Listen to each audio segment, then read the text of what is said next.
Hold on to your hats, folks, because things in Kenya just got a whole lot more interesting.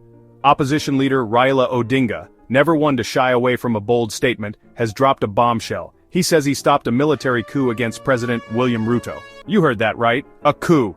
Odinga claims he caught wind of a plot to overthrow Ruto. He says he warned Ruto about it directly. According to Odinga, this all went down during those massive Gen Z protests back in June 2024. Now let's be clear, there's no smoking gun here. No hard evidence has been presented to back up Odinga's claim. But you know what they say, where there's smoke, there's usually a fire. Or at least a really intense bonfire of speculation.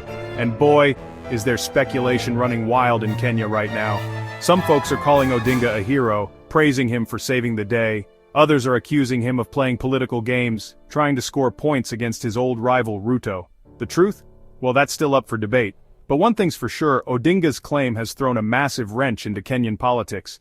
It's got everyone talking, everyone wondering, and everyone bracing themselves for what comes next.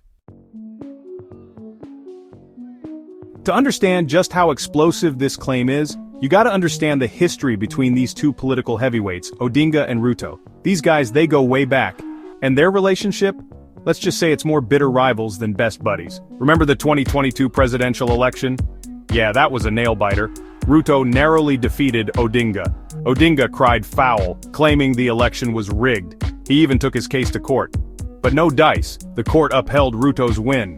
That, my friends, is where the tension really started to simmer. Odinga and his supporters felt cheated. They accused Ruto of stealing the election. And Ruto, well, he wasn't exactly extending an olive branch either. He accused Odinga of trying to incite violence and destabilize the country. So yeah, there's no love lost between these two.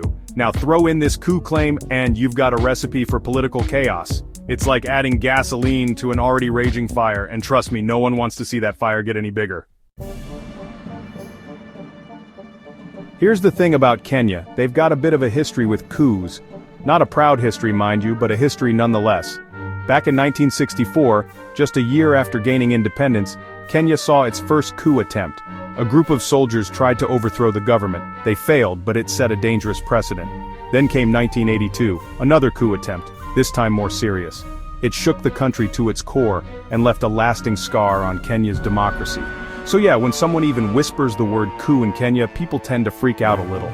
It's like bringing up a really bad ex at a dinner party. Everyone gets uncomfortable and things just go downhill from there. So you see, Odinga's claim isn't just some abstract political drama. It taps into a very real and very raw nerve in Kenya's history. It's a reminder of a time when democracy was fragile, when the military held too much sway. And that's not a time anyone wants to revisit. So what happens now? Well, that's the million-dollar question, isn't it? Odinga's claim has thrown a massive curveball into Kenyan politics. It's got everyone on edge, wondering what's true, what's not, and what's next. Ruto, for his part, has remained relatively quiet on the issue. His allies, however, have been quick to dismiss Odinga's claim as baseless and reckless. They say he's just trying to stir up trouble, to undermine Ruto's presidency. But here's the thing.